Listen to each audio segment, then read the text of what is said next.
isso, foi redistribuído. A questão, na verdade, foi a questão 6. É porque em algumas provas era 8. A questão da sequência da resina. Como teve divergências, muitas divergências nas respostas, eu anulei a questão e redistribuí os pontos para as questões fechadas. Então, as questões que antes valiam meio ponto passaram a valer 0,7, porque foi redistribuído. E a questão aberta continuou com o mesmo peso, só foi redistribuído para as demais.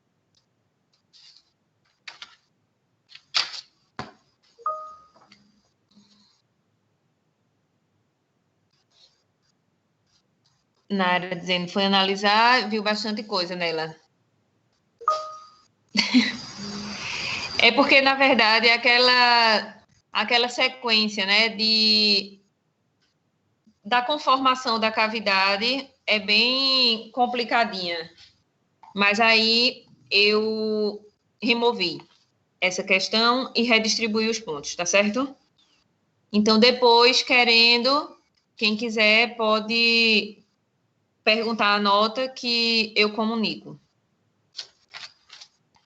E aí, hoje, a gente vai fazer uma revisão de dentística bem legal, bem interativa, que inclusive eu selecionei até uns vídeos para vocês, que Nayara quer saber a sua no privado ou pode falar?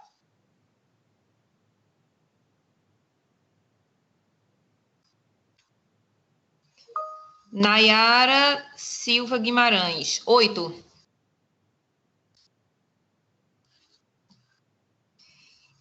E aí, Não, 8 já no de 0 a 10. 8 no total, já juntando com o estudo dirigido e a prova. A minha senhora falou que foi 8 também, mas é do 0 a 10 também ou só a prova? De 0 a 10. Do geral já é 8, né? Na primeira AV1, né? Isso. Diego, isso. Acho que eu não quero saber, depois a senhora fala todo mundo aí. Maviane 7 e Lucas 7,5.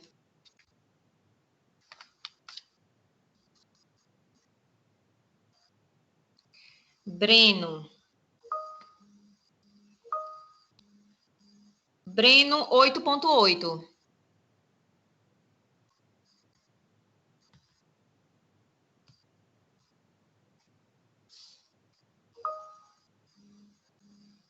Prontinho.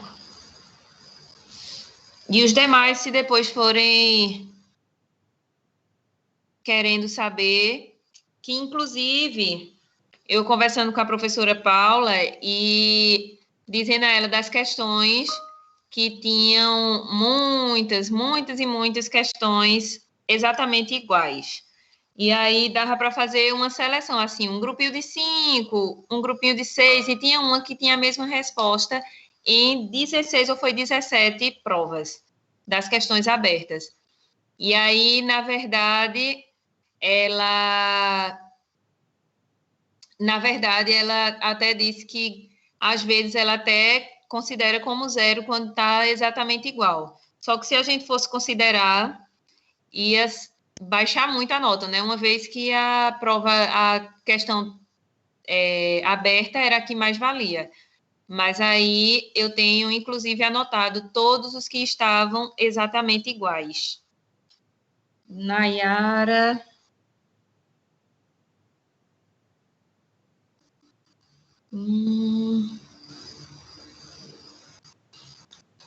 Nayara Cristina, 8,5.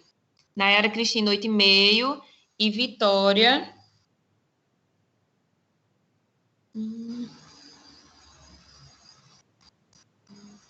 Vitória, 8,8.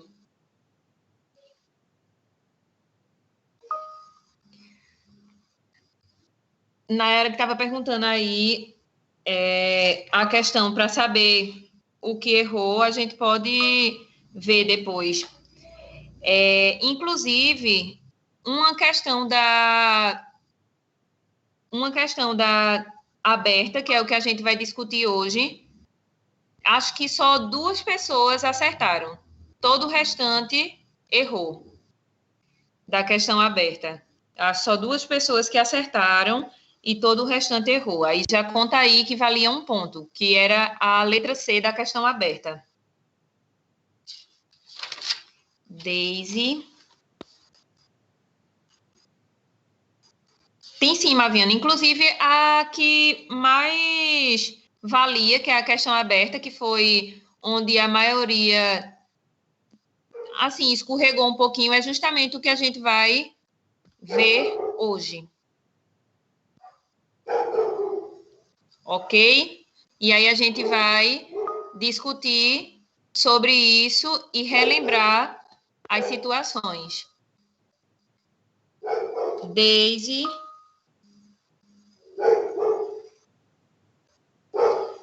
Daisy 8. Ariane. Ariane, esse já é isso já é a nota total, já considerando o estudo dirigido e a apresentação. Ariane e Luan. Pronto, vamos ver a de Ariane e Luan, depois a gente vai para a aula e depois eu retorno dando as notas do restante.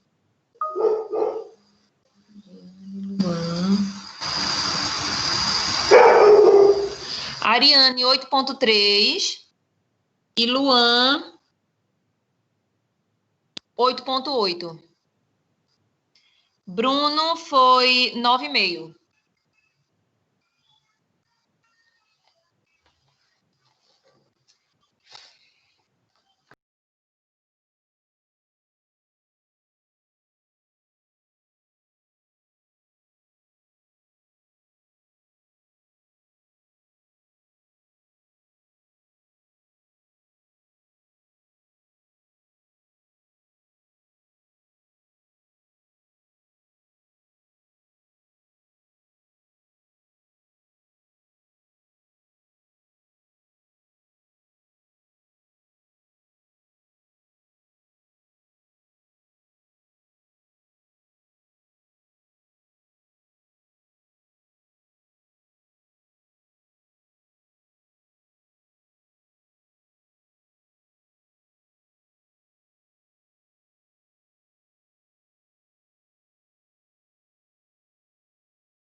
Certo? A polpa de um dente mais velho é mais provável que ela sofra necrose ao tentar se recuperar do que realmente faça a formação de dentina terciária. Então, a gente tem que levar em consideração isso.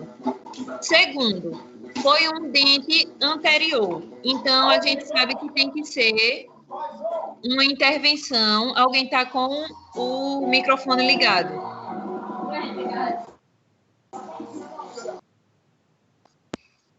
Então, tem que ter uma intervenção rápida, né? Até pelo fato de ser uma questão estética. Então, a gente vê que foi em terço incisal. terço incisal já vai nos ajudar a classificar o tipo de cavidade. Sem exposição de câmara pulpar, então significa que eu tenho mais chances ainda de recuperação, porque se houvesse exposição de câmara pulpar, eu particularmente não acredito muito em capeamento direto. É muito provável, como a polpa é jovem, ela tem uma possibilidade de recuperação, mas em vivência clínica, o paciente não tem uma resposta muito legal de capeamento direto, que é quando a gente tem exposição de câmara pulpar. Tem que ter sido uma exposição muito pequena, ali só realmente da pontinha do corno pulpar, para a gente conseguir capear e ter uma resposta positiva, um prognóstico bom. Mas, enfim, nesse caso, não teve exposição de câmara pulpar. Então, não seria endodontia. A paciente estava se queixando de dor provocada ao frio. Gente, quando a gente vê assim, dor provocada é diferente de dor espontânea. Dor espontânea significa que, sem estímulo nenhum, a paciente sentiria dor. Nesses casos, a gente tem presença de pulpite, quando eu tenho dor espontânea. Então, se eu tenho pulpite, eu tenho uma associação com inflamação pulpar. Nesse caso, ela se queixava de dor provocada. Então, significa que é uma dor que, ao ter o estímulo frio, ela incomodava, mas depois de ser removido esse estímulo, ela cessava, tá certo? Que muita gente, inclusive, colocou isso. Algumas pessoas, eu até considerei um pouco, mas a gente vai falar isso quando a gente falar da alternativa D, deixaram uma resposta muito vaga. Mas, enfim, vamos lá. Na radiografia, observou-se um remanescente dentinário com espessura de aproximadamente 1 milímetro na região do corno pulpar. Então, significa que tinha 1 milímetro de camada de dentina, né, da área de fratura para a polpa dentária. Então, a gente tem todas essas referências e vamos começar a fazer o planejamento do caso. Então, o que foi que vocês erraram que eu acredito que só 2 pessoas responderam corretamente? A gente tem que levar em consideração, e eu acredito que aí o deslize maior foi em saber caracterizar as cavidades, né, quanto à sua profundidade, que a gente vai ver isso também bem direitinho.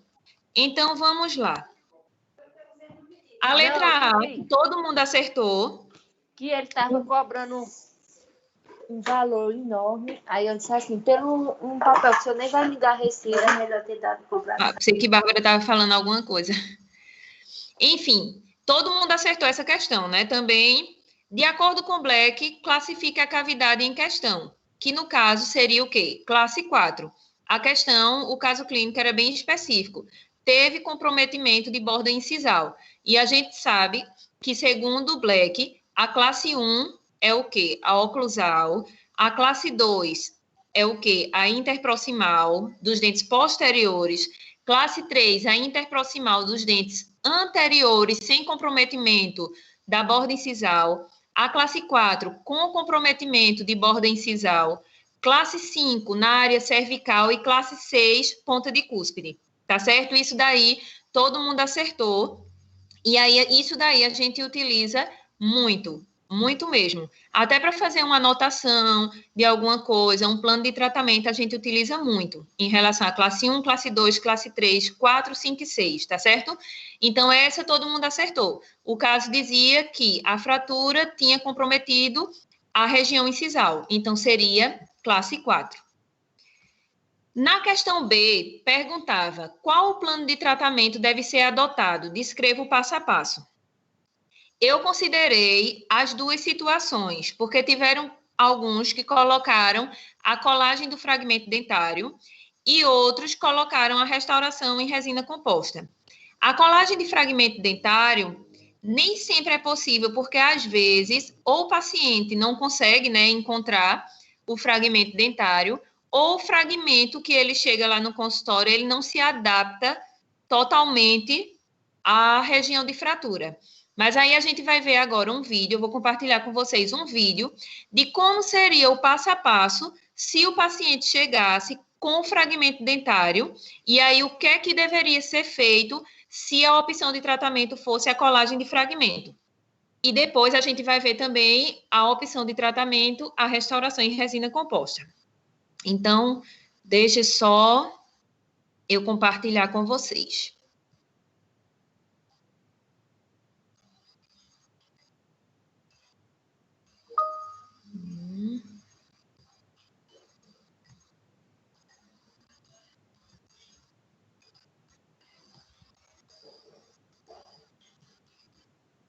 Vocês estão conseguindo ver?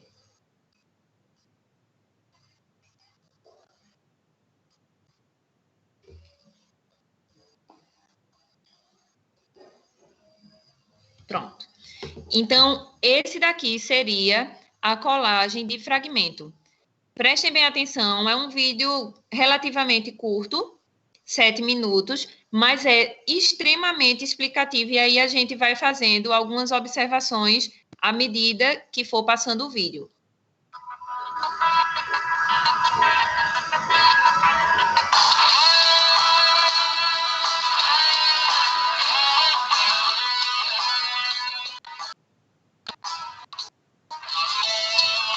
Então, aqui está fazendo a escolha da cor da resina, tá certo? Que é a primeira coisa que a gente faz, né? Escolheu a cor da resina, então vamos lá. Aqui, como é feito em manequim, né? Ele está fazendo a simulação de uma fratura.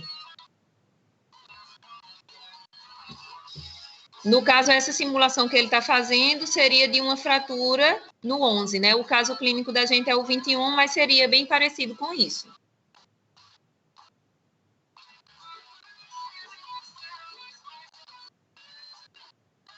Pronto, então vamos supor que o paciente chegou com essa fratura, sendo que no 21. Então, está sendo feita a proteção dos dentes vizinhos.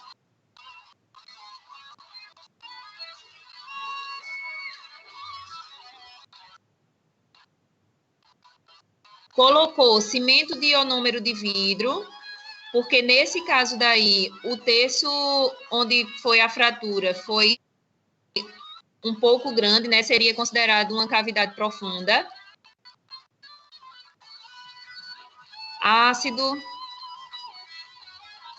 adesivo. Nesse caso, o adesivo é o autocondicionante, por isso que ele não colocou o ácido no esmalte, na dentina. Ele colocou o ácido fosfórico somente em esmalte e agora a aplicação do adesivo autocondicionante.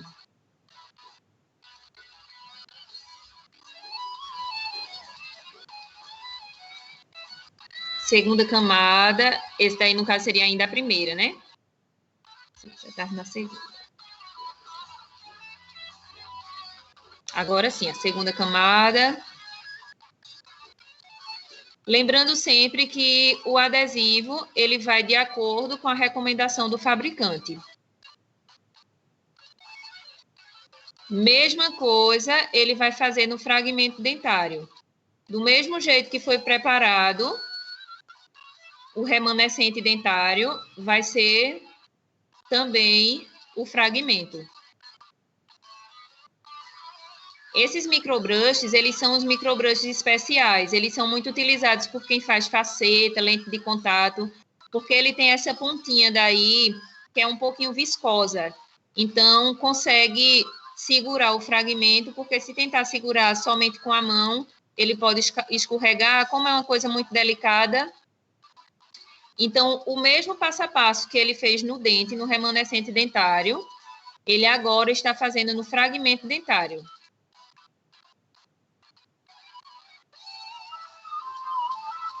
Mesma coisa, colocou ácido, colocou o adesivo, igual a como foi feito no remanescente.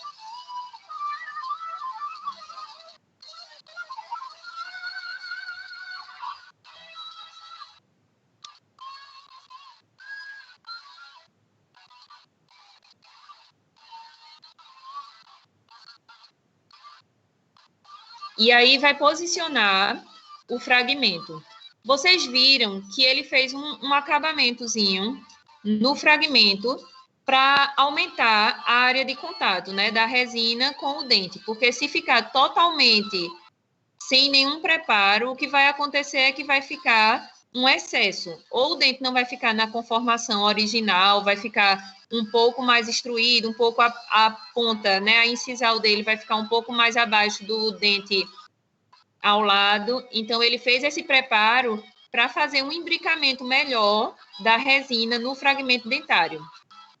E aí, colocou resina no remanescente, resina no fragmento e vai adaptar até ele encaixar bem, remoção do excesso, que pode ser feito também com a lâmina de bisturi. Esse daí é uma espátula específica, mas a gente pode fazer com uma lâmina de bisturi. Remove todo o excesso por vestibular e por palatina.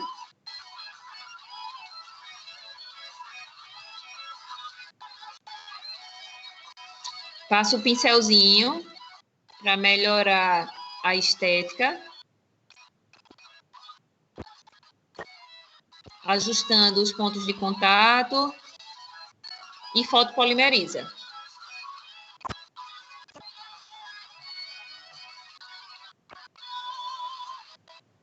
Vejam que, nesse caso, ele fotopolimeriza em todas as direções, né? Vestibular, incisal e palatina.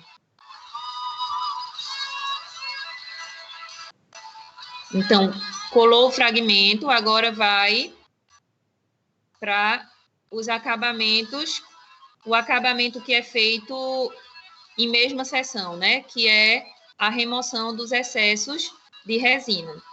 Aí, com a tirinha de poliéster, que é utilizada para remoção dos excessos nas proximais, a testagem com o fio dental, para ver se as proximais estão ok. E o acabamento mais grosso, né, que é o que é feito na mesma seção, tanto na colagem de fragmento, como também na restauração em resina. Que é aquele acabamento para ficar com a superfície mais lisinha.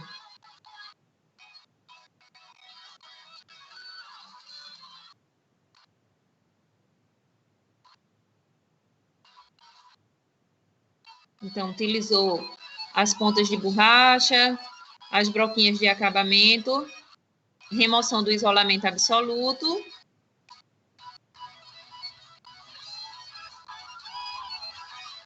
Verificou se estava tudo certinho e mostrando aí como ficou a colagem do fragmento dentário.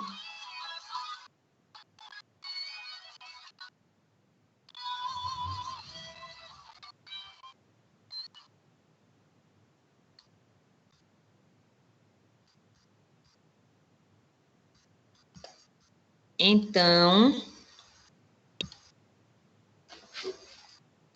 isso, Bruno colocou, porque eu estou conseguindo ver só agora as mensagens de vocês, porque eu estava compartilhando a tela. Isso mesmo, restauração indireta também, só que algumas restaurações indiretas, elas podem ser tanto em resina como em porcelana, né? E aí a de porcelana já é um pouquinho diferente, tá certo? Do que a resina, mas se for uma restauração indireta em resina, é feito bem semelhante a essa colagem de fragmento. Então, assim, vejam que não tem muito segredo. É parecido com uma restauração em resina composta, só tem que se ter os cuidados com o fragmento, tá certo? E lembrar que a mesma preparação que o remanescente dentário vai sofrer, o fragmento também, senão a gente não vai ter uma boa aderência. Então, deixa eu pegar novamente. Aqui. Então, essa daí foi a opção de colagem de fragmento. Agora, eu vou mostrar para vocês a opção de restauração em resina composta. Esse vídeo é bem detalhado. Vocês vão ver que ele tem tanto de forma à mão livre, como também com o uso da silicona para fazer a palatina do dente. Então, deixa eu... Das duas formas.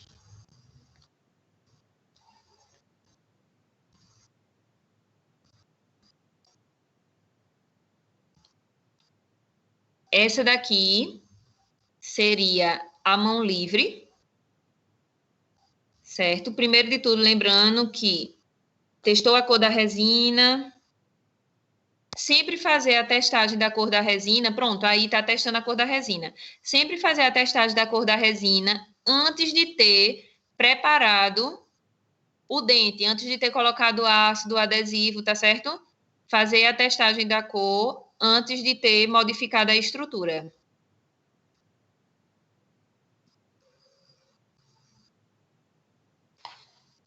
Aqui.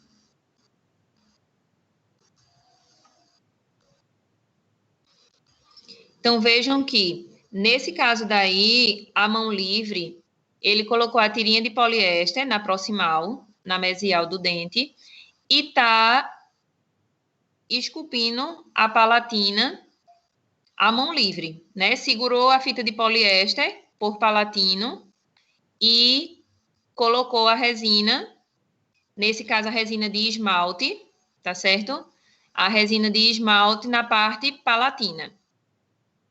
Testou a cor, vai fazer o preparo do dente, porque quando a gente vai fazer em resina, diferente de fragmento, a gente tem que melhorar os ângulos de onde vai pegar a nossa restauração para melhorar a área de adesão da restauração, tá certo?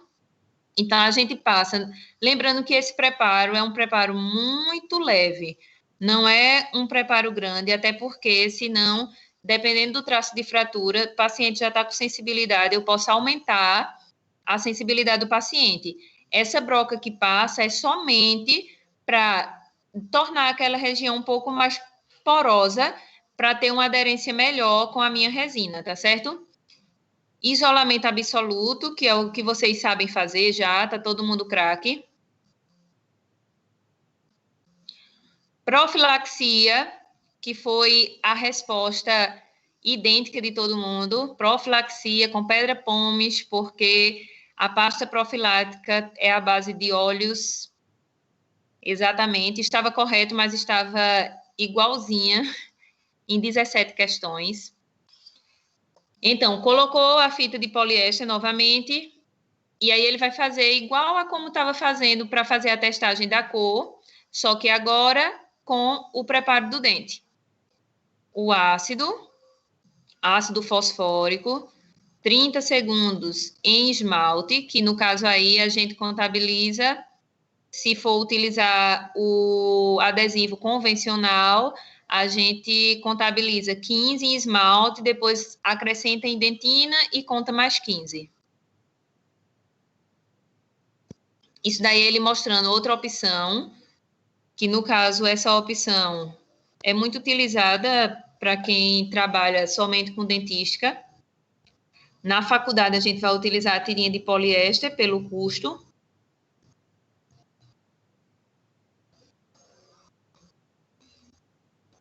Novamente o ácido.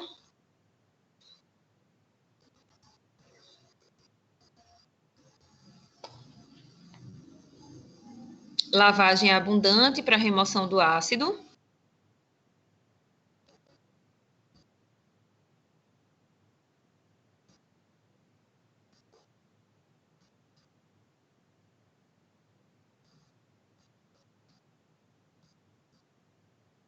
Colocação agora do sistema adesivo, né?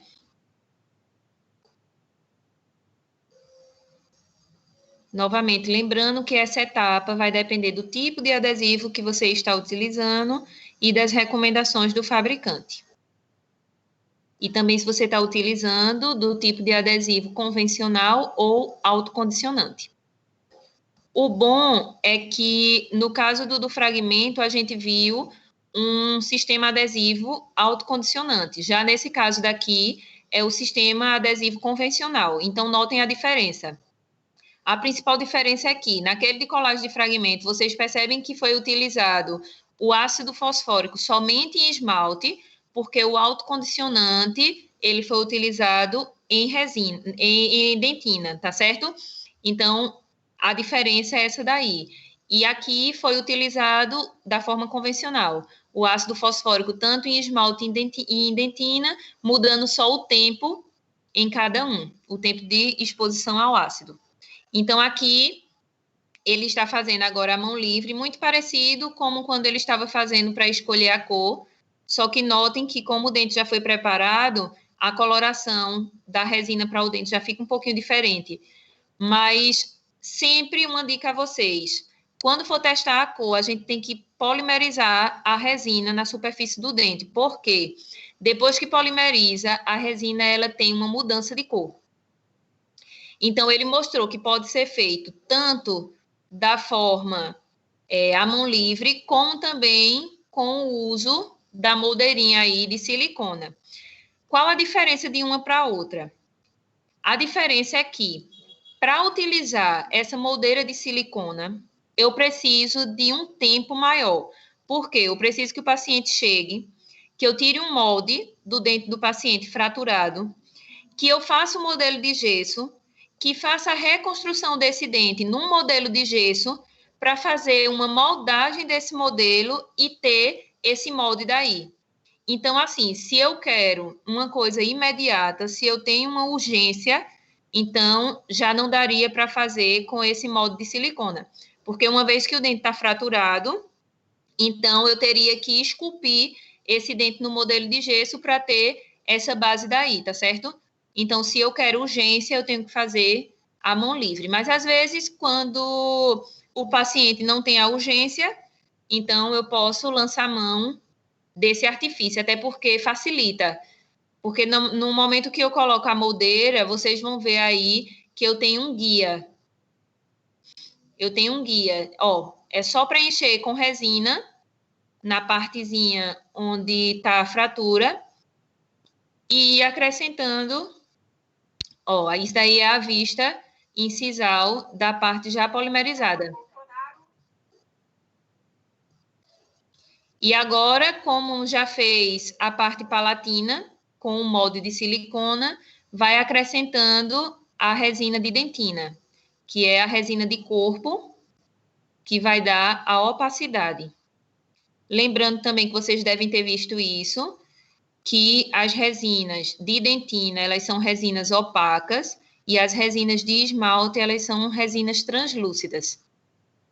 Então, para dar opacidade, para não ficar aquela restauração toda transparente, eu tenho que ter o uso de resina de dentina e de esmalte, tá certo? Que é o problema da maioria dos postos de saúde, né? Que nos postos de saúde, geralmente, a gente tem uma resina universal para todos os tipos de restauração. E geralmente é uma resina de esmalte. E aí, se vocês perceberem, por mais bonita que fique a restauração, ela é uma restauração bem translúcida, que principalmente nos dentes da frente fica aquela restauração meio transparente. E geralmente só tem A3, aí fica aquela restauração meio transparente e um pouquinho amarelada. Então, tá fazendo o corpo da restauração.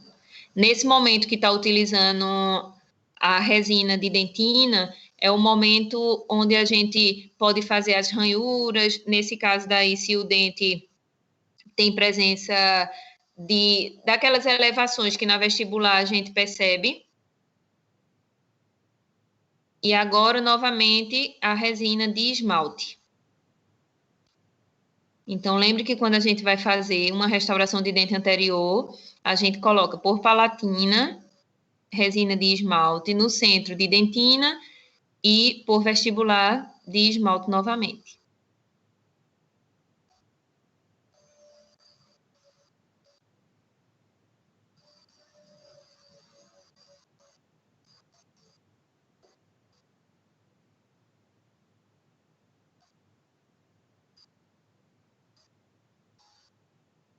Ele fazendo os mamelões, né, para se assemelhar ao dente vizinho. O paciente não gosta muito de mamelões, não.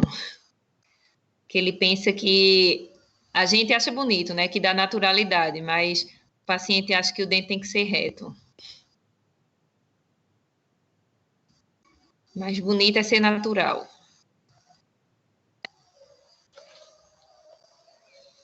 Ajustando com o pincel.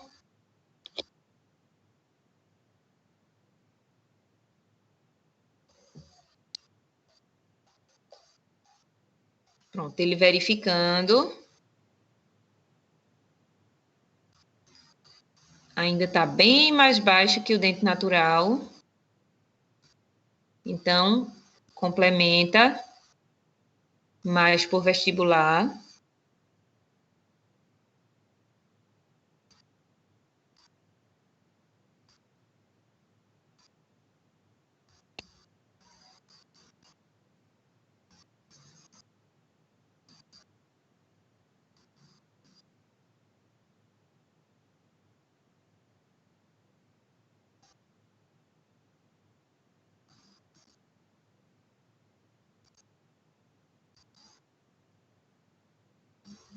Só mais um pouquinho. Quase lá. Só finalizando essa camada vestibular para começar o acabamento.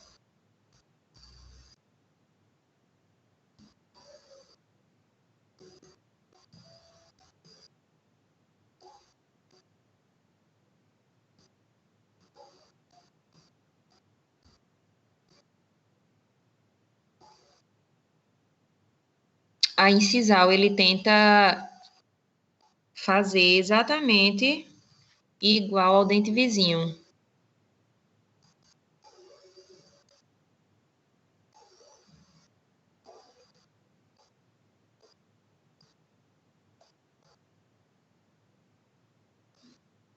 Colocando a matriz de poliéster para fazer o ponto de contato.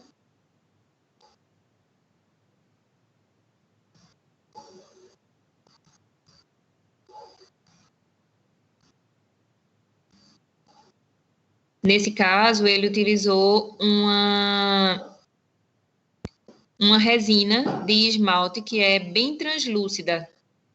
Ela é bem branquinha e bem translúcida, que é para dar aquela bordinha translúcida que o dente geralmente tem.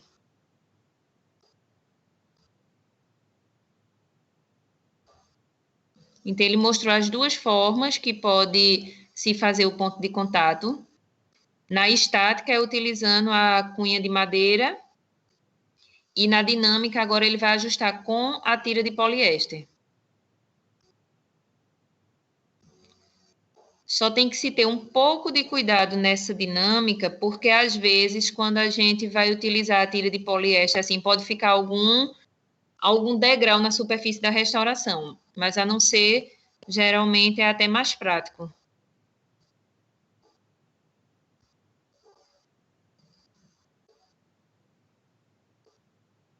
Então, o acabamento.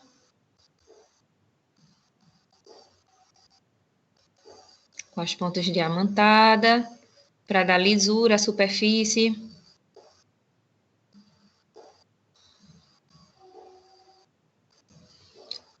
Os discos, lembrem que os discos a gente utiliza eles da granulação mais grossa até a granulação mais fina.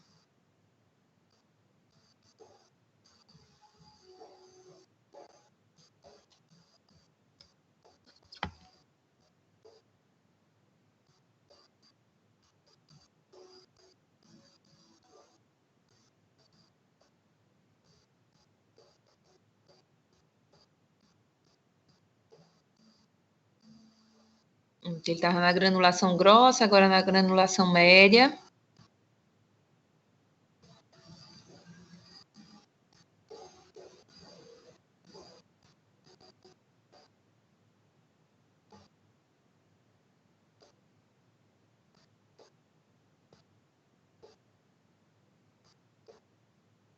E agora a granulação fina.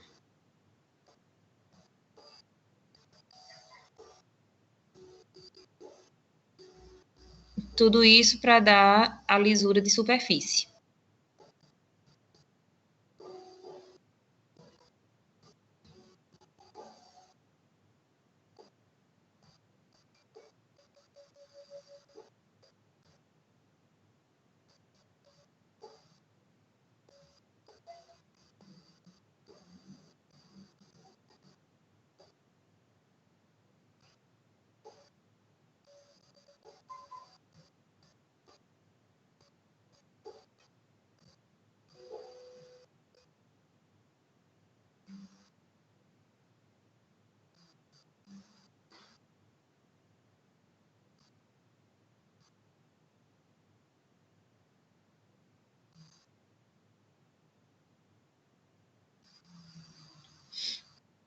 o disco de feltro.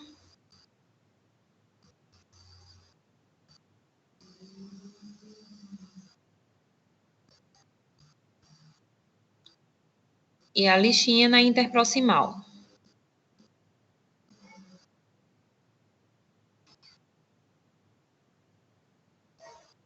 Lembrando sempre que a lixa de poliéster, a gente usa primeiro a parte escura, que é a granulação mais grossa, e depois a partezinha mais branquinha, que é a granulação fina. E aí a restauração bem perceptível, mimetizando a anatomia do dente ao lado. Muito bonito, né?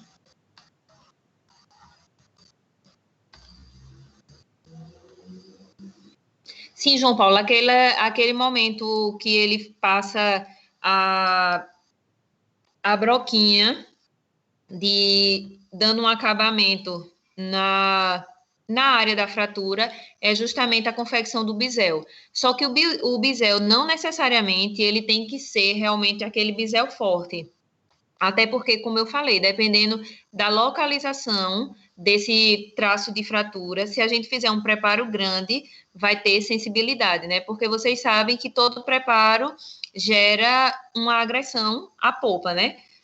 Chegou em dentina, todo preparo, seja por conta do uso da alta rotação, do aquecimento, tudo isso vai gerar um trauma à polpa. Então, quanto menos a gente traumatizar uma polpa, que nesse caso já foi traumatizada pela fratura, né, pelo acidente, seja lá o que tenha sido, então é melhor. Mas aí tem que ser feito esse bisel, que aí é bem de leve, com aquela broquinha de acabamento, só realmente na superfície, próxima à superfície da fratura, para tirar qualquer ranhurazinha que tenha e para aumentar a área de contato, para ficar uma área mais porosa também, para ficar melhor.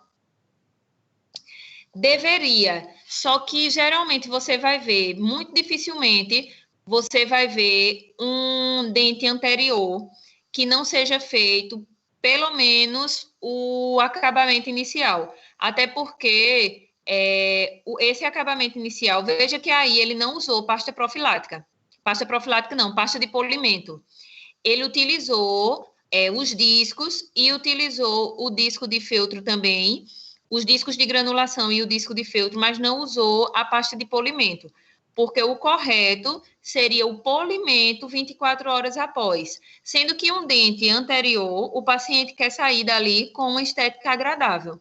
E se você não tem, imagine que esse paciente chegou no seu consultório naquele dia da fratura e não é um paciente que geralmente vai no seu consultório e ele precisa fazer aquele procedimento no mesmo dia.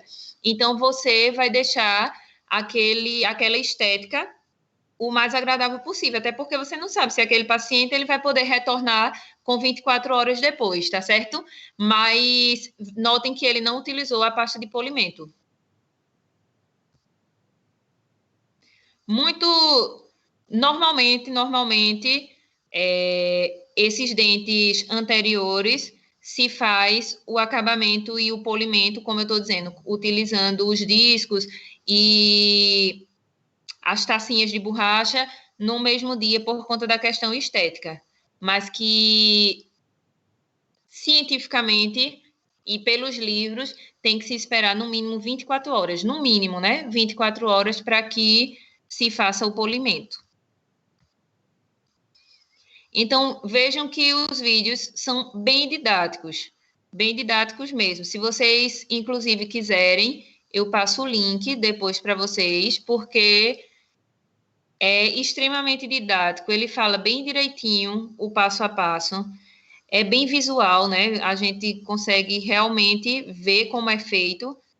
Então, para vocês que, inclusive, não tiveram a experiência de laboratório, eu achei super legal, porque ele mostra realmente como é feito. Então, eu teria essas duas opções, que, inclusive, a maioria colocou uma das duas, e mesmo de forma super igual, falaram mais ou menos esse passo a passo, né? Ácido, adesivo, resina de forma de pequenos incrementos, fotopolimerização, acabamento, polimento, basicamente isso.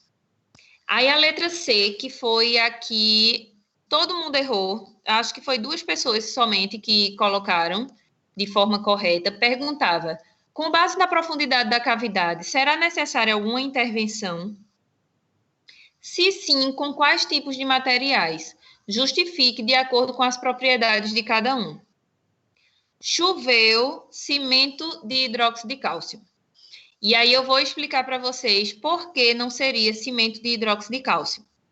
E para isso a gente vai relembrar a profundidade de cavidade.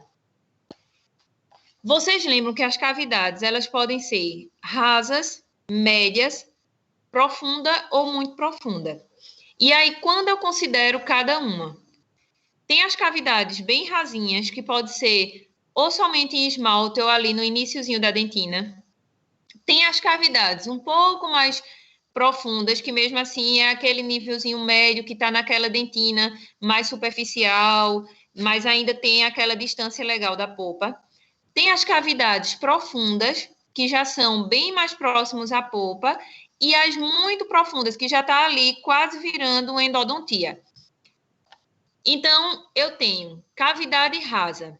São cavidades em esmalte ou que ultrapassa meio a 1 milímetro da junção amelodentinária. Ou seja, é cavidade ou somente em esmalte ou que entra um pouquinho, de meio a 1 milímetro na região de dentina. Cavidade média. São cavidades com 1 milímetro ou mais de dentina remanescente entre o assoalho e a polpa. Então, lembram que dizia que a fratura tinha sido num nível que tinha 1 milímetro de dentina remanescente do fundo da cavidade até o corno pulpar. Então, aquela cavidade era uma cavidade o quê? Média. E aí, a maioria colocou como cavidade muito profunda. Mas vamos lá. Cavidades profundas seriam as cavidades que têm até meio milímetro de dentina remanescente entre o assoalho e a polpa dentária. E as muito profundas, que são as que têm menos de meio milímetro ou que estão ali quase virando uma endodontia, porque se tem exposição, então a cavidade já ou vai ser para um capeamento direto ou para um tratamento endodôntico. Então, de acordo com o caso clínico, a gente teria cavidade média. E aí, o que é que a gente usa para proteção em cada tipo de cavidade dessa? Nas cavidades mais superficiais, que são a rasa e a média, a gente usa o sistema adesivo como proteção. Ou seja, não precisa utilizar cimento de hidróxido de cálcio nem ionômero de vidro. Por quê? Porque é uma cavidade que somente o sistema adesivo, que a gente vai falar das propriedades de cada um desses, do sistema adesivo, do cimento de ionômero de vidro e do cimento de hidróxido de cálcio, somente a utilização do sistema adesivo é capaz de fazer a proteção. Então, por que erraram? A maioria colocou que seria cimento de hidróxido de cálcio. Vejam aí que até em cavidades profundas, basta utilizar o cimento de ionômero de vidro de forramento, mais o sistema adesivo. E na muito profunda ou muito profunda com exposição, aí sim é que a gente utilizaria o hidróxido de cálcio. Se teve exposição, o hidróxido de cálcio na forma PA, que é de pó. Se não teve exposição, o cimento de hidróxido de cálcio, que é as 2 bisnaguinhas. E aí foi onde todo mundo errou. Eu acredito que só 2 pessoas colocaram que não precisaria fazer a proteção, porque o sistema adesivo faria essa proteção, não explicou por quê, mas colocou dessa forma. Todo o restante colocou que seria com cimento de hidróxido de cálcio. Então, cavidade rasa ou média, somente o sistema adesivo. Cavidade profunda, cimento de ionômero de vidro forrador, mais o sistema adesivo. E muito profunda, Nesse caso daqui, ele mostra que em polpa jovem, que seria essa paciente de 14 anos, se a cavidade fosse mais profunda, seria o cimento de hidróxido de cálcio, o cimento de ionômero de vidro e o sistema adesivo. Então, gravem bem isso, de acordo com a profundidade. Por que eu não iria utilizar um cimento de hidróxido de cálcio? Veja bem, tudo que eu coloco abaixo da minha restauração, principalmente em resina, eu modifico a aderência. Então, por exemplo, eu tenho uma cavidade que ela está média, como foi nesse caso. Eu posso só utilizar o sistema adesivo, isso daí vai me dar uma proteção e uma aderência melhor. Então, por isso, eu não utilizo cimento de hidróxido de cálcio, porque no momento que eu coloco o cimento de hidróxido de cálcio, que lembre-se, o cimento de hidróxido de cálcio é para colocar na parte mais funda da cavidade, não é para encher a cavidade, até porque ele não tem...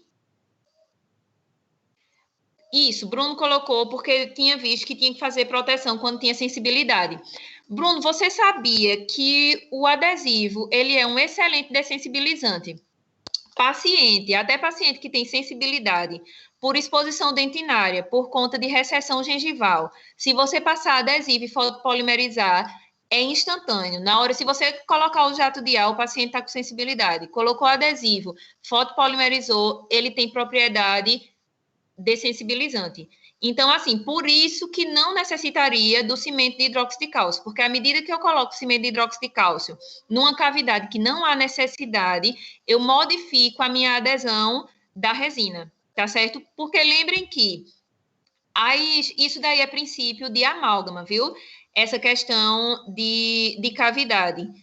É princípio de amálgama, porque vocês lembram que quando o amálgama ele não era adesivo, eu tinha que fazer uma conformação de cavidade que ela fosse mais profunda e ela tinha assim uma divergência que ela fosse com a base mais profunda e a superfície um pouco mais próxima, digamos assim, que era para dar uma fixação melhor, para não ficar muito expansiva. Então, isso daí é mais ou menos princípio de cavidade, de amálgama, porque quando se tinha o amálgama antes do sistema adesivo, o que era que acontecia? As cavidades elas tinham que ser muito profundas, porque eu tinha que fazer uma cavidade onde eu tivesse uma profundidade boa para adaptar bem o meu material, para que quando o amálgama ele tivesse a contração, eu tivesse aonde conter o meu material e ele não saísse facilmente. Com o surgimento do sistema adesivo, passou a ter cavidades menores, cada vez menores. Por quê? Porque eu não precisava fazer uma cavidade com forma de conveniência, forma de convergência, porque o meu sistema adesivo era capaz de fazer essa aderência da minha resina ao meu dente, embora a cavidade fosse extremamente pequena. Então, se eu tenho cavidades rasas e médias, eu não uso o cimento de hidróxido de cálcio por conta disso, porque quanto mais material eu uso no fundo da minha cavidade, eu vou fazer uma modificação da aderência do meu material restaurador, tá certo? Já nas cavidades muito profundas, eu uso o cimento de hidróxido de cálcio, porque a gente vai ver que uma das propriedades dele é induzir a formação de dentina terciária. E isso daí é super importante. E aí a gente vai ver agora as propriedades de cada um. Primeiro de tudo, seja qual for o agente de proteção, ele tem que ser um bom isolante térmico e elétrico. Por quê? Porque senão o paciente vai ficar com sensibilidade, né? Sensibilidade térmica ao quente e frio, e elétrico, que seria, no caso, na média, não se utiliza ionômero de vidro, não. Se utiliza ionômero de vidro na profunda. Na profunda se utiliza ionômero de vidro e na muito profunda se utiliza cimento de hidróxido de cálcio mais ionômero de vidro, que é a restauração sanduíche, que eu acredito que vocês chegaram a ver sobre isso, que chama de restauração sanduíche, na muito profunda, que bota cimento de hidróxido de cálcio, ionômero de vidro e o sistema adesivo e a resina. Então, todos eles têm que ter poder bactericida e bacteriostático, deve ter adesão à estrutura dentária, permitir formação de dentina reparadora e ser biocompatível. Então, isso daí seriam as propriedades ideais de qualquer uma dessas substâncias. Então, vamos ver cada uma delas, qual seria as características, né? O cimento de hidróxido de cálcio, que o mais conhecido é esse Hidro-C da Dentsply, mas tem outras marcas e aí outros nomes comerciais. Mas aí o cimento de hidróxido de cálcio, a principal característica dele é o de estimular a deposição de dentina, que é a formação da dentina terciária. Então, com essa formação de dentina terciária, ele é capaz de participar do processo reparador e de proteção do complexo dentino-pulpar. E aí ele auxilia na formação de dentina reparadora. Mais ou menos ele faz o seguinte, através da deposição de íons de cálcio, aquela área que está muito profunda, né, que seria assim uma área que está a menos de 0,5 milímetro da região de polpa, ela é estimulada a produzir uma camada mais calcificada.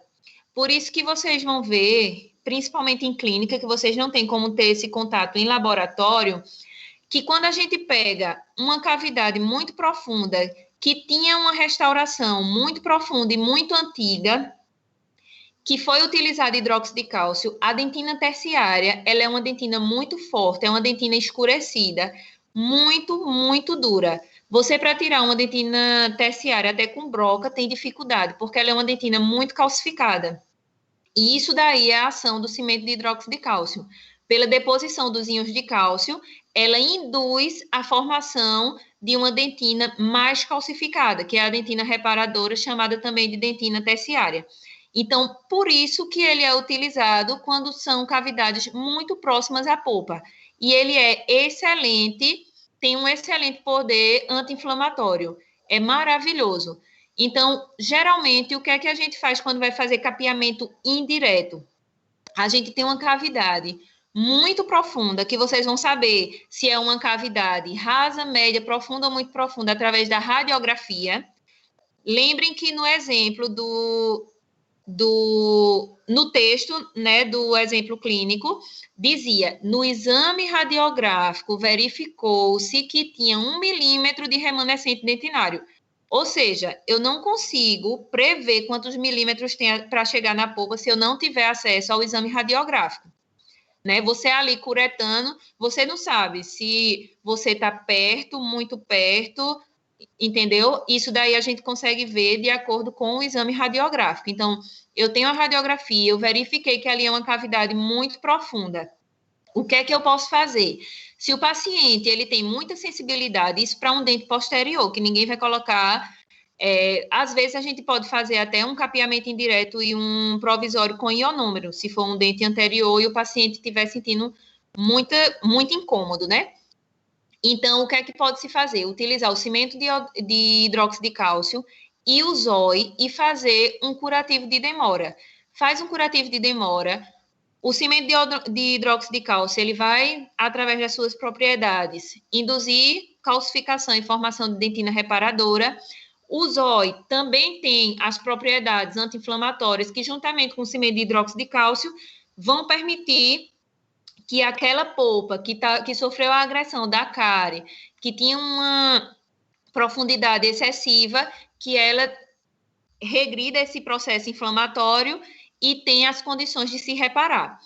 Lembrando, nem sempre a gente faz um capeamento indireto ou utiliza o cimento de hidróxido de cálcio e vai acontecer esse processo.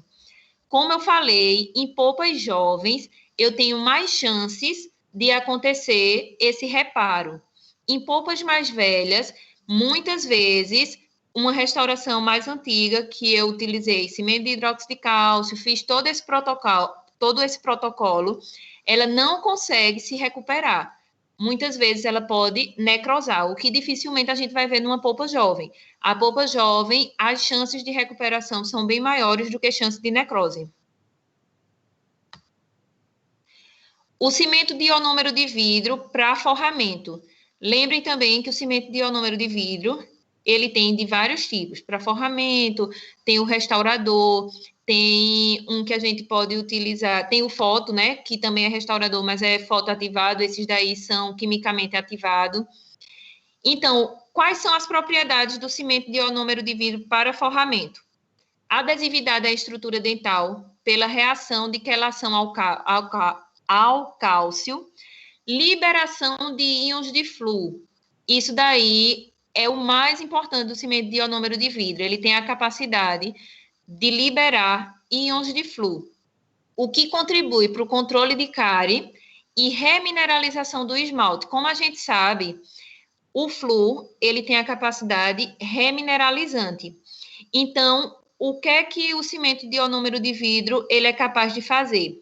Se ele libera íons de flúor que são capazes de remineralizar esmalte, então eu vou ter aí uma liberação desse flúor e uma ajuda na remineralização, porque vocês lembrem que o processo carioso, ele faz o contrário.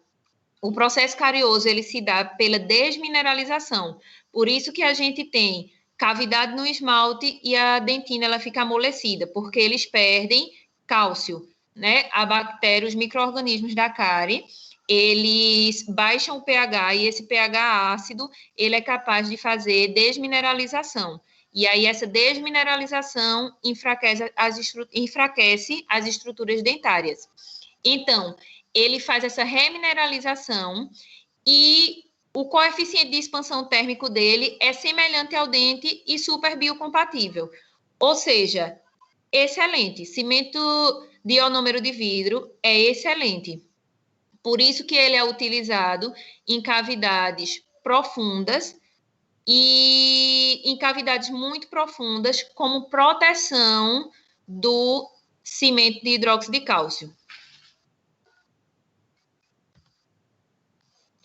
E o sistema adesivo, que é bem importante isso daí eu peguei inclusive de um artigo que dizia o seguinte: o uso do sistema adesivo tem sido descrito na literatura para capeamentos pulpares, com a ideia de que esses materiais possibilitam a redução da microinfiltração na interface dente-restauração, prevenindo seus efeitos deletérios sobre o órgão pulpar. O que é que acontece? Quando eu tenho uma cavidade, por que eu preciso fazer proteção pulpar? Primeiro de tudo, eu acredito que vocês viram, quando em dentística, logo no início, quando se viu os princípios, ou até em materiais dentários, eu acredito que vocês viram. O que é que acontece? A função do ácido fosfórico é o seguinte: quando o ácido ele entra em contato com o dente, ele é capaz de fazer o seguinte: ele meio que abre uns canalículos, e nesses canalículos eu vou conseguir fazer o imbricamento da resina com a estrutura dentária. Então, se eu tenho uma cavidade muito profunda ou uma cavidade profunda e eu não faço uma proteção do fundo da cavidade, vou diretamente nela e coloco o ácido, se eu abro esses canalículos e esses canalículos me dão um caminho direto para a polpa, eu vou ter uma agressão pulpar. Então, o que é que acontece quando eu faço uma proteção pulpar? Essa proteção pulpar vai criar uma barreira do meu assoalho da cavidade. Por isso que essa proteção ela tem que ser feita no assoalho. Eu não posso sair colocando cimento de hidróxido de cálcio ou cimento de ionômero de vidro por tudo que é lado, porque senão eu vou perder a área de aderência da minha resina. Então, é fundo de cavidade. O cimento de hidróxido de cálcio é somente na parte mais profunda, naquela parte que eu acho que está mais fundo e mais próximo da polpa, tá certo? Porque vocês vão ver que até quando vai colocar o cimento de hidróxido de cálcio, ele não tem boa adesividade. Então, se eu faço uma camada muito grande de cimento de hidróxido de cálcio, eu vou destruir aí aquela minha ligação da resina com a estrutura dentária. E aí eu vou ficar com uma camada, digamos assim, uma camada meio que oca embaixo da minha restauração. Eu acredito que vocês viram em radiologia que o cimento de hidróxido de cálcio, ele é radiolúcido. E, às vezes, tem dentista que coloca uma camada tão espessa de cimento de hidróxido de cálcio que, na radiografia, se confunde com cárie. Porque fica aquela imagem radiolúcida. abaixo da restauração, e aí a gente não tem como definir se é cárie ou se é cimento de hidróxido de cálcio, porque, na verdade, o cimento de hidróxido de cálcio ele deveria ser bem pontual, tá certo? Então, essa daqui seria a resposta para a nossa questão C. Ele necessitaria de algum tipo de proteção? Não, e sim ao mesmo tempo, mas na verdade seria não, porque o próprio sistema adesivo, ele é capaz de fazer essa proteção nas cavidades médias, já que era uma cavidade média do exemplo, ele é capaz de fazer essa proteção nas cavidades médias, porque eles possibilitam a redução da microinfiltração na interface dente-restauração. Então, se minha restauração for bem feita, não ficar nenhuma infiltração, eu não vou ter mais sensibilidade, porque ali estava sendo uma sensibilidade, como eu falei para vocês, provocada, e ela estava sendo provocada por quê? Porque estava exposta, né? A dentina estava exposta. Se eu tenho dentina exposta e bate o vento, até o vento, a água, o frio em si, lembrem que eu falei que a sensibilidade ela vem decorrente daquela movimentação dos fluidos nos canalículos da dentina. Exatamente. O erro foi achar que 1 milímetro era muito profundo. Exatamente, porque a classificação das cavidades é aquela que eu mostrei para vocês. 1 milímetro é raso, menos que 1 milímetro até 5 milímetros, até meio milímetro é profundo, e abaixo de meio milímetro, muito profundo. Até porque, se fosse uma cavidade muito profunda, as respostas estavam relativamente corretas, né? Se fosse uma muito profunda, a maioria não colocou o cimento de ionômero de vidro por cima do hidróxido de cálcio. Colocou somente o hidróxido de cálcio. Porque aí, ó, no caso da muito profunda, essa daí é a restauração sanduíche. Coloco o hidróxido de cálcio e depois o cimento de ionômero de vidro. Olha o que eu falei para vocês, o hidróxido de cálcio, ele é solúvel. Gente, o hidróxido de cálcio, quando a gente tá colocando ele, se depois, quando a gente se for lavar a cavidade, ele sai, tá certo? Então, ele é solúvel, ele não tem adesividade.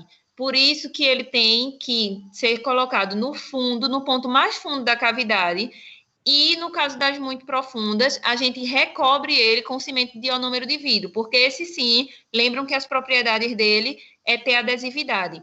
Então, ele protege o hidróxido de cálcio e tem adesão à estrutura dental, ok? E acima dele, a gente vai sistema adesivo e resina. Alguma dúvida nos medicamentos de proteção pulpar?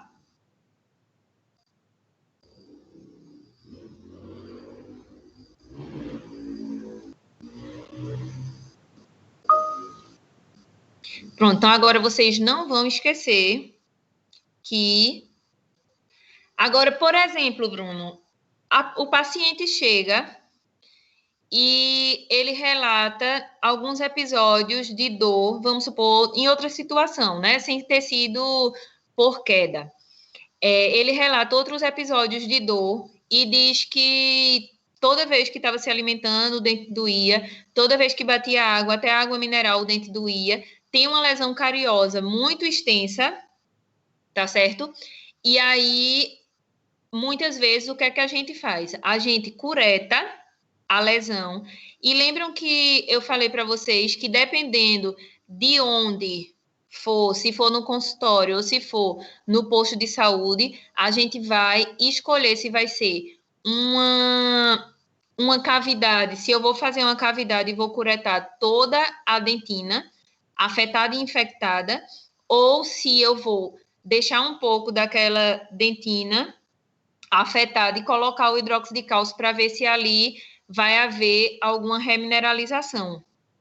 Nesses casos daí, aí sim, quando eu não cureto toda a minha dentina, eu utilizo o hidróxido de cálcio, mas é para fazer um capeamento indireto na intenção de ver se vai ter uma remineralização. Mas aí não é como uma proteção no momento da restauração, seria mais para um capeamento e curativo de demora. Isso para fazer procedimentos menos invasivos, né? Que geralmente é o que a gente tenta fazer no posto de saúde, porque geralmente quando a gente não consegue salvar o paciente, ao invés de fazer canal, ele opta muito pela exodontia. E aqui, muita gente respondeu dessa forma. Alguns só colocaram assim, não. Nem explicou por quê, mas, enfim, muita gente colocou assim, dessa forma. Se seria necessário administrar algum tipo de medicamento sistêmico? Se sim, qual e por quê?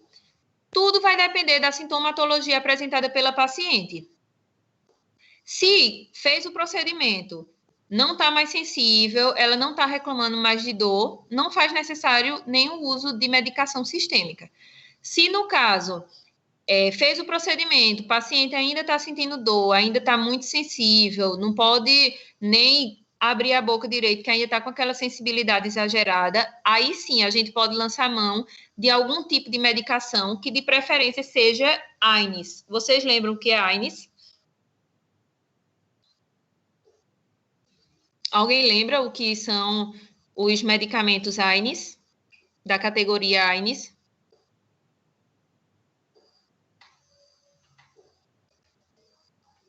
Anti-inflamatórios não esteroidais. Eles têm propriedades, eles têm propriedades analgésica e anti-inflamatória. Então, são medicamentos de escolha. A gente utiliza muito em odontologia os AINES, por eles terem essa propriedade. Eles tanto vão causar uma desinflamação como o alívio da dor. Então, assim, paciente persistiu, porque o que é que pode ter acontecido? Até o próprio trauma, ele pode ter causado um incômodo pulpar, né? Porque vocês sabem que a polpa é muito sensível. Então, até a própria pancada, né, da fratura pode ter causado algum quadro de inflamação pulpar. Então, se faz o procedimento e ainda continua sentindo aquela sensibilidade, então a gente pode lançar mão de um medicamento que tem essa capacidade anti-inflamatória e analgésica, que aí muita gente colocou. Alguns colocaram dipirona, outros colocaram nimesulida, que aí eles... Agora, sendo que o paracetamol e a dipirona, ele tem mais efeito analgésico do que anti-inflamatório. Já a nimesulida, o ibuprofeno, o cetoprofeno, ele tem mais efeito anti-inflamatório do que analgésico, mas todos são analgésico e anti-inflamatório. E tem muitos outros aí, esses daí são os mais comumente utilizados em odontologia. Então, nessa questão eu considerei, quem só colocou não, eu considerei metade, porque precisava pelo menos fazer alguma explicação, mas teve muita gente que colocou, vai depender, não precisaria, porque a dor era só provocada, depois de fazer o procedimento, certamente ia cessar a dor, mas se caso persistir, pode utilizar dipirona, de 6 em 6 horas, ainda explicaram até a posologia, tá certo? Mas a resposta seria basicamente essa, não precisa, porque a dor era provocada. Mais uma vez falando, provocada, diferente de espontânea, tá certo? Dor espontânea, aí sim, é medicação sistêmica e muitas vezes tratamento endodôntico, tá certo? Então, quanto a isso, vocês têm mais alguma dúvida? Se fosse agora, pela profundidade da cavidade, já não iam mais colocar cimento de ionômero, cimento de hidróxido de cálcio, né?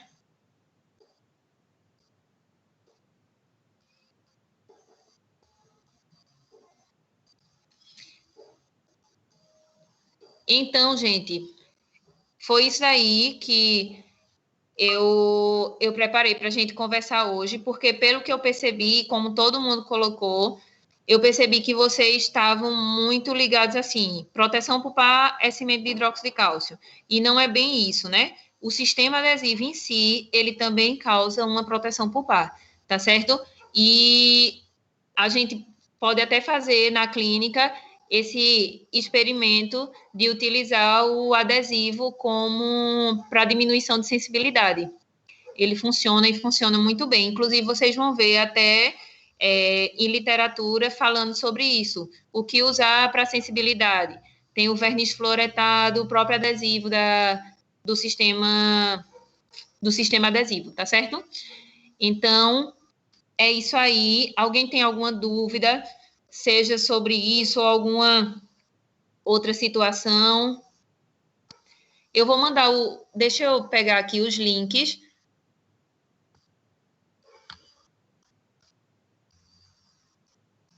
Aqui, deixa eu ver se... não foi esse, não. Não. Deixa só eu... Foi esse.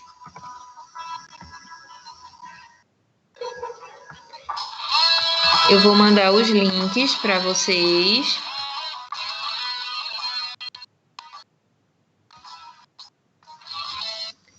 Dos vídeos, porque até é interessante que vocês, se der, vocês reassistam, vejam direitinho, porque realmente é o passo a passo e o que a gente usa na clínica.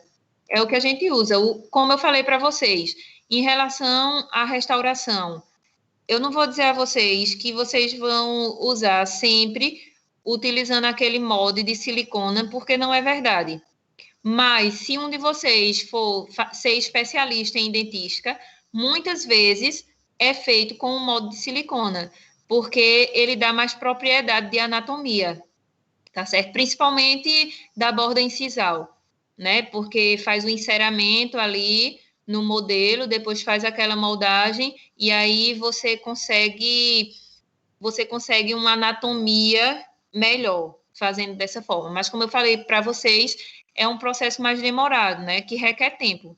Então, muitas vezes o paciente quer uma coisa imediata pelo fato de ser um dente que compromete a estética. Então, nem sempre pode ser que você vai fazer daquela forma. E aí você tem que saber fazer a mão livre, tá certo? Que é o que a gente vai fazer na clínica, ok? Porque, por exemplo, aquele da silicona, você tinha que ter a disponibilidade do paciente, vamos supor que de manhã e pela tarde. Deixa eu ver aqui, Bruno colocou aqui alguma coisa, deixa eu ler.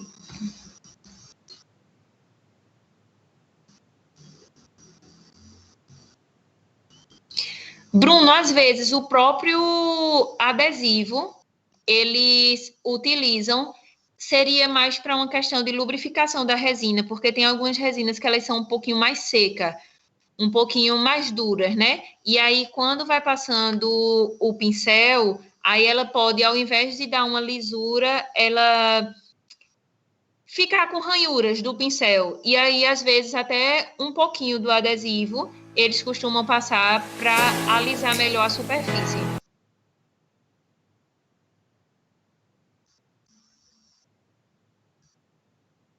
Porque vocês vão ver que as resinas, de acordo com a marca, ou vai ter umas que vão ser muito viscosas, que é terrível também. Eu acho que ela tem que ter uma consistência ideal, porque as muito viscosas, elas são ruins, porque quando a gente tenta inserir na cavidade, ela vem junto na espátula.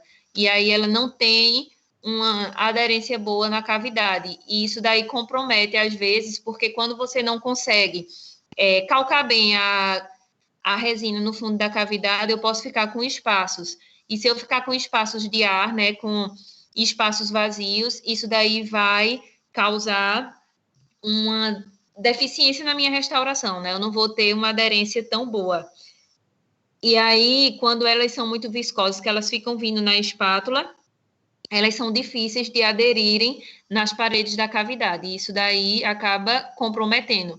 Então, a resina ela tem que nem ser muito dura, para também não ser muito seca, senão ela dificulta a lisura superficial, e também não muito viscosa, senão ela dificulta a adaptação nas paredes da cavidade. Que, inclusive, eu não sei se vocês chegaram já a comprar a resina. Eu andei falando até com a professora Paula, porque ultimamente eu estou testando uma resina que eu vi um videozinho de um ex-professor no Instagram mostrando, que eu nem conhecia, na verdade é uma resina nova, que ela não precisa, ela é co-única, o nome dela inclusive é Unique, ela é co-única.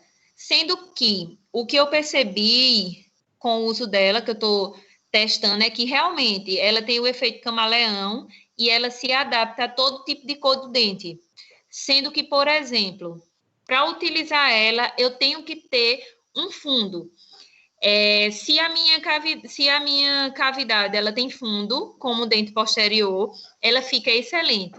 No dente anterior, eu tenho que ter, por exemplo, ou a palatina ou a vestibular para ela ficar legal. Se eu não tiver fundo nenhum, como, por exemplo, uma situação dessa de classe 4, se eu não tiver um fundo nenhum, ela não fica tão legal, ela não fica tão semelhante à cor do dente, entendeu? É como se ela tem o efeito de captar a cor do dente, mas aí se eu tenho um espaço vazio e eu só coloco a resina, ela não fica com o efeito desejado. E aí foi isso que eu percebi, mas ela é excelente e seria excelente para vocês não terem que comprar todo tipo de cor de resina, né?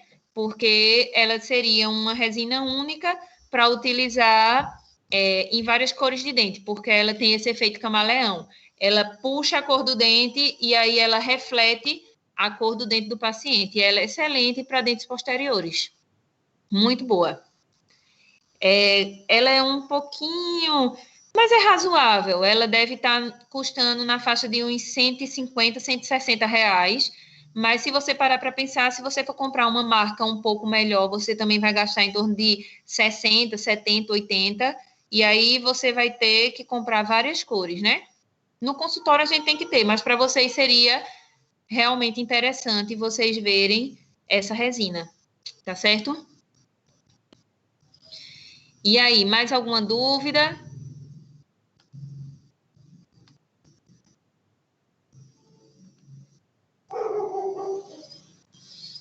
Então, gente, se não há dúvidas, então... Veja, Luan, se a sua restauração, porque a lógica é o seguinte, a granulação mais grossa é para ela tirar aquelas...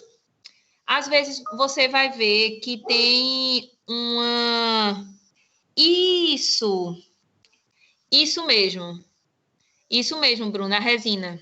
É excelente. Eu tenho um vídeo do professor Cláudio Eliomar, que ele fez um vídeo, inclusive mostrando mesmo em troquéis de dentes de coloração diferente, dente A2, A3, C2, dente mais acinzentado, e ele realmente fez e o resultado é muito bom.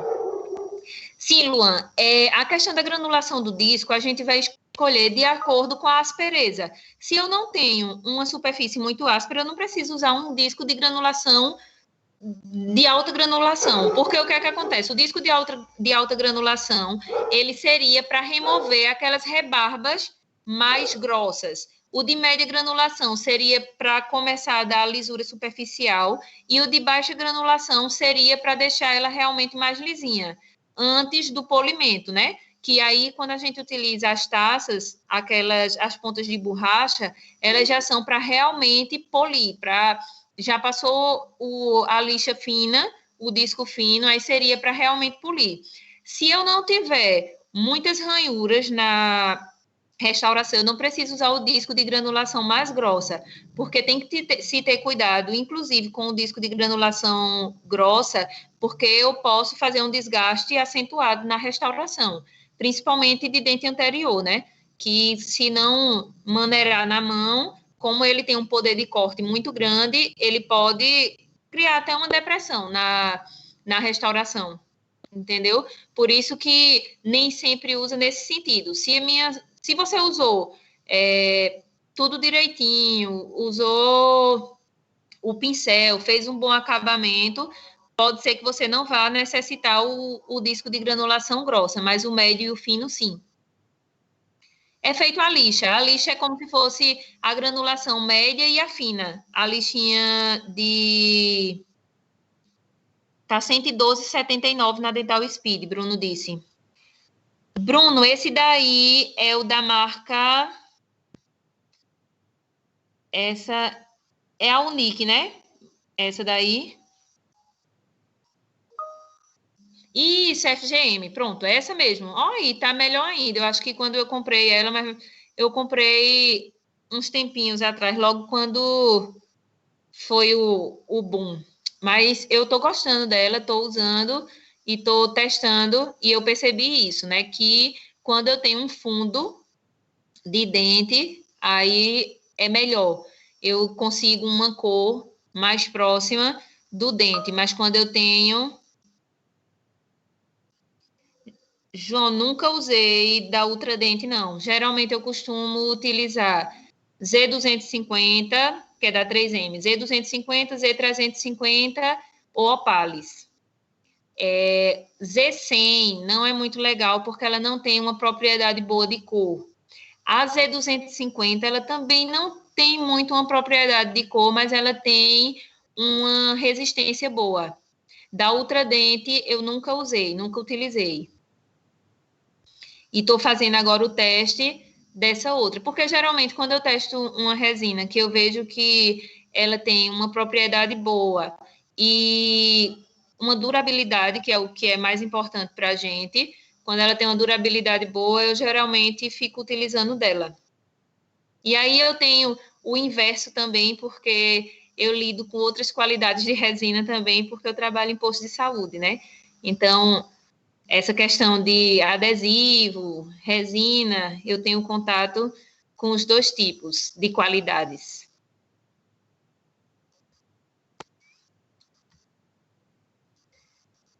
Aqui. Prontinho. Então, entendeu, Luan, a questão da granulação? A questão da granulação é basicamente isso. Se eu não tenho muitas rebarbas, se eu não tenho uma restauração grosseira, porque, gente, às vezes, é porque tem mãos e mãos, né?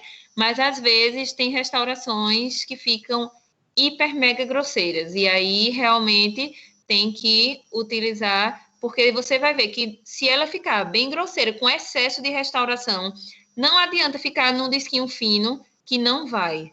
Você desgasta o disco inteiro e não alisa de jeito nenhum. Teria que ser realmente de granulação grossa, porque ele remove mesmo, tá certo? Prontinho. Então, alguma pergunta mais, gente? De dentística, tá todo mundo craque? Eu só quero tirar uma dúvida que eu estou meio esquecido. A questão de matriz. Qual a diferença quando se usa matriz e quando se usa tira de poliéster, matriz e cunha?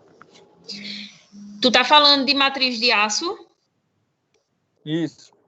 Matriz de aço, a gente utiliza muito em amálgama, que utiliza a matriz de aço, que utiliza o porta-matriz, que coloca no porta-matriz, aquele porta-matriz de Toffler-Mayer, e coloca para abraçar todo o dente. Em resina, a gente não usa a matriz de aço, porque o que é que acontece? Ela não deixa a luz do foto passar. Ela não tem a transparência, por isso que seria a tira de poliéster em resina, porque a matriz de aço bloqueia a passagem da luz. Então, eu não tenho como colocar uma matriz, colocar a minha resina, entendesse? E fotopolimerizar por fora, porque aí não entraria a incidência da luz do foto. Aí ela é mais utilizada em amálgama. Sendo que, às vezes, vamos supor, você vai fazer só uma proximal sem utilizar o porta-matriz. Então, a gente recorta ela, vende umas até pronta também, mas a gente pode recortar ela, as bordinhas, porque ela é bem amolada, apoiar ela somente naquela proximal, e aí você vai colocar a resina e fotopolimeriza, por exemplo, por oclusal, entendeu? E aí, porque o que é que acontece? A tira de poliéster, por ela ser bem flexível, às vezes a gente tem um pouquinho de dificuldade nos dentes posteriores de adaptar bem. Já a matriz de aço, a gente consegue uma adaptação melhor, entendesse? Mas o problema de utilizar a matriz com o porta-matriz é justamente esse, porque ela recobre todo o dente, né? Porque ela abraça todo o dente posterior, e aí eu não teria por onde incidir a luz do foto. Mas aí, nesses casos de dentes posteriores, que seria para fazer uma proximal, dá para eu colocar ela, recortar ela e colocar ela meio que abraçando só aquela região e incidir o foto por outras localizações. O que eu não posso é abraçar o dente todo, senão eu não tenho a incidência. E vocês sabem que a incidência do foto eu tenho que dar em diversas direções, né? Que, por exemplo, pronto, como a gente viu naquele caso, que incidiu por vestibular, por palatina e por incisal, para garantir que realmente todas as áreas da restauração ela receba a fotopolimerização. Entendeu, Diego? E aí a cunha, ela é para fazer o... Porque senão a conformação do dente da gente, ela é mais larga, né, na região do ponto de contato, e à medida que vai em direção à gengiva, ele tem uma conformação, tem uma areazinha separada, né, de um dente para outro. O ponto de contato é somente aonde ele se une. E aí a gente utiliza a cunha para justamente essa área onde ela fica separada, ela continuar separada, porque senão a tendência é a restauração se unir completa ou então formar um degrau. Porque se eu coloco só aqui é o meu dente, se eu coloquei só a tira de poliéster ou a matriz e não coloquei a cunha para aproximar, aí o que é que vai fazer? Muito provavelmente vai preencher isso daqui de resina. E aí, quando passar o fio dental, aqui eu criei um degrau, vai ficar aquilo quadrado. Então, por isso que a gente utiliza a cunha de madeira. Professora, então não é muito indicado a gente utilizar o porta-matriz Toffoli Maia, que abraça todo o dente? É melhor utilizar essas cunhas ou matriz já adaptadas? Para amálgama é sensacional o porta-matriz. Não existe melhor para amálgama e principalmente em dente posterior, que vai fazer proximal, é maravilhoso, porque com o porta-matriz, como você ajusta, e o amálgama, quando você vai calcar, você faz um pouquinho de força, quando é somente a matriz recortada, só o pedacinho, quando você vai calcar, às vezes você pode tirar do local. E já com o porta-matriz, quando você aperta, ele abraça o dente e fica aí ali bem resistente. Então, você consegue trabalhar melhor com a amálgama se for com o porta-matriz.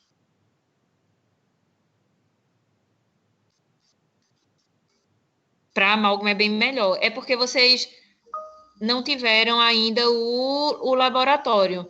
Mas aí eu acredito que no laboratório vocês devem fazer a amálgama também.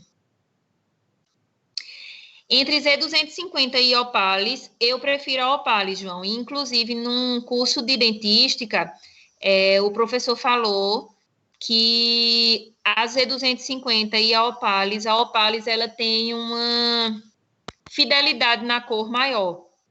A Z250 ela ainda teria uma translucidez a mais do que a cor dela realmente diz. Por exemplo, uma A2 ela pode ser um pouco mais transparente do que... Porque a A2 é mais clara, né? Mas ela pode ser um pouco mais clara do que realmente a cor A2. E a Opalis, ela tem uma fidelidade de cor maior do que a Z250. E a Z350 é o sonho de todo dentista. Ou então a resina Bookfill, que a gente coloca em incremento único. Para uma cavidade posterior, é maravilhosa, né?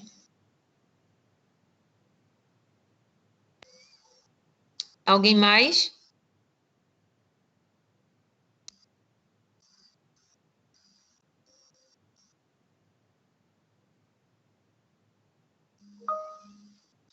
Prontinho. Então, tudo certinho.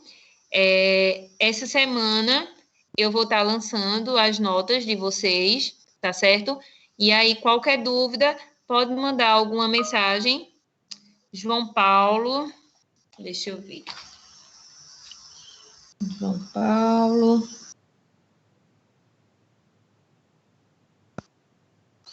João Paulo, 7,3.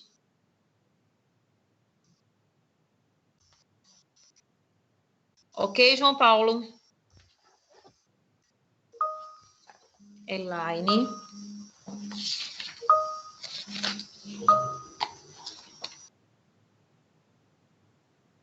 Elaine, Isabela.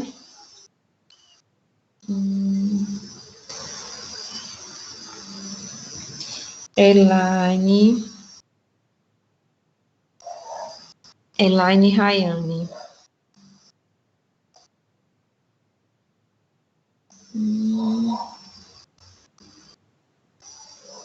Cadê? Isabela, 7,5. E Elaine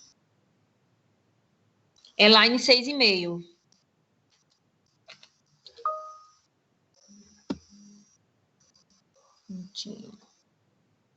Mais alguém? Eu acho que o restante já... Por nada. Acho que o restante já pegou as notas. Luan.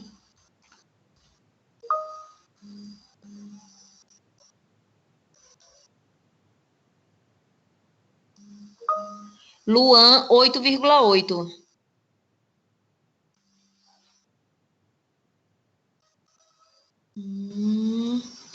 De Caroline.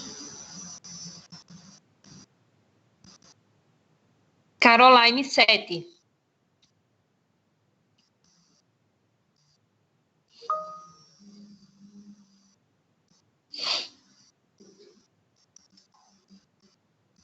Maria Eugênia. Maria Eugênia, 7,3.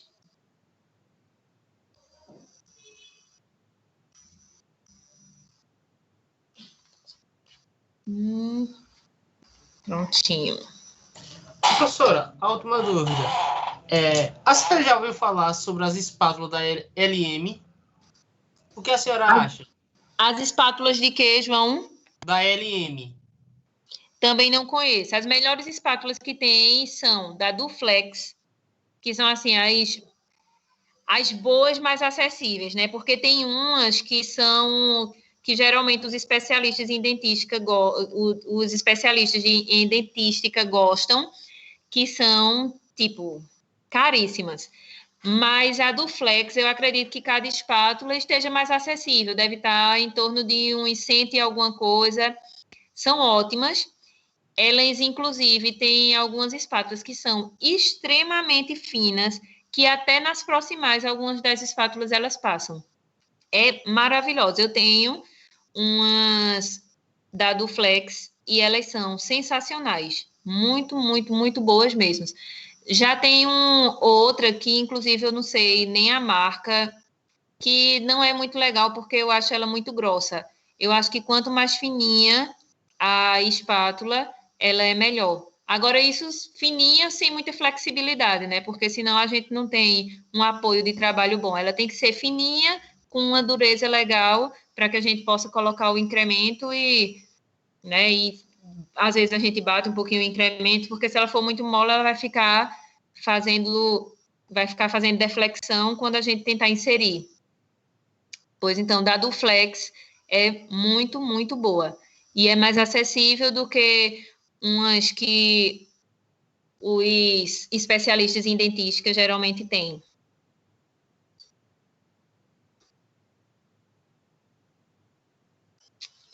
Então, tudo certo, pessoal?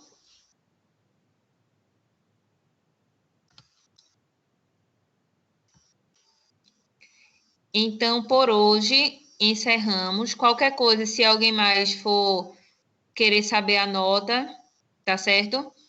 Aí pode ou falar também aqui pelo chat, pode, tá bom? Que aí eu respondo e mando. Se quiser também falar no privado, ok? Aí eu mando a nota. Mas essa semana eu vou estar colocando. Só estou esperando a Alexandre ver a questão de uma aluna que não estava, que eu acho que, inclusive, ela ainda não está matriculada também. Aí, dependendo, eu já lanço a nota de vocês e espero para lançar a dela. Ok? No mais, boa noite. E aí, se durante a semana também aparecer mais alguma dúvida, mas eu acredito que deu para vocês entenderem bem, vão ficar ligados agora nessa questão de profundidade de cavidade. Mais uma vez, lembrando, a gente só vai ver a profundidade da cavidade com o exame radiográfico, tá certo? Não tem como a gente supor na hora da restauração sem exame radiográfico, não. E também deu para a gente dar uma revisada legal no passo a passo dos procedimentos, inclusive vocês, através dos vídeos, verem isso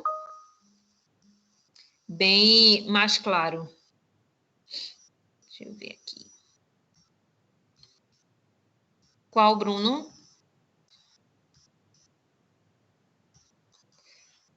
Não chegou nenhuma foto, Bruno.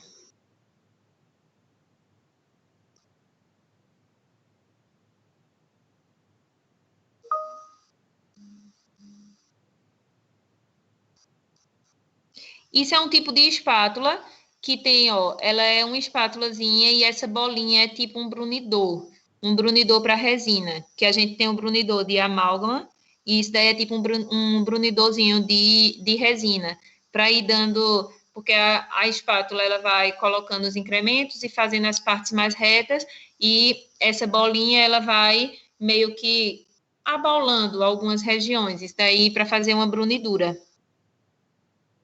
O nome específico, eu não sei lhe dizer, mas é uma espátula de resina com brunidor. E isso daí, inclusive, é uma restauração indireta.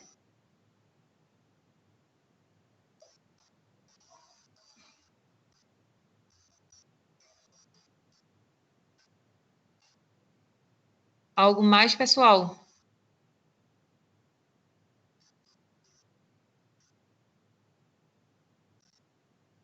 Professora, a senhora tem previsão quando vai fazer nossas práticas? Se a senhora é outra professora? De dentística? Sim. Não sei lhe dizer, porque que eu saiba, estava tendo umas seleções para justamente trazerem um professor de dentística para fazer o laboratório, né? Porque aí tem a turma de vocês e a turma da manhã. Mas aí eu não sei. E o pior que, como eu estava falando no início, né? Para vocês irem para a clínica, tem que finalizar a disciplina de dentística. Infelizmente, porque a de pério vocês finalizaram, não foi isso?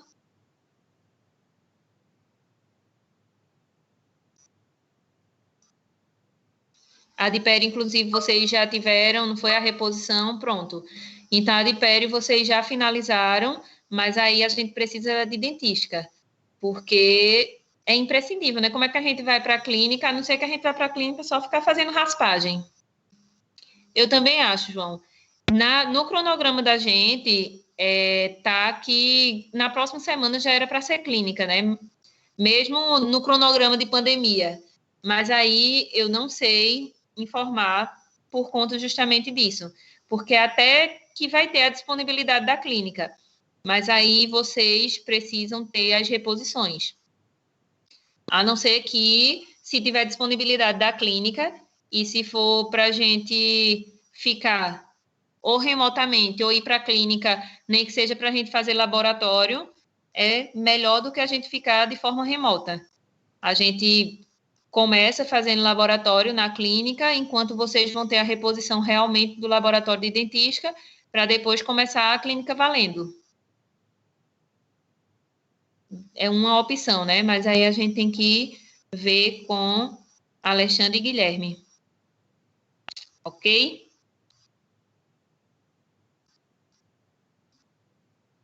Prontinho. Então, estamos liberados por hoje.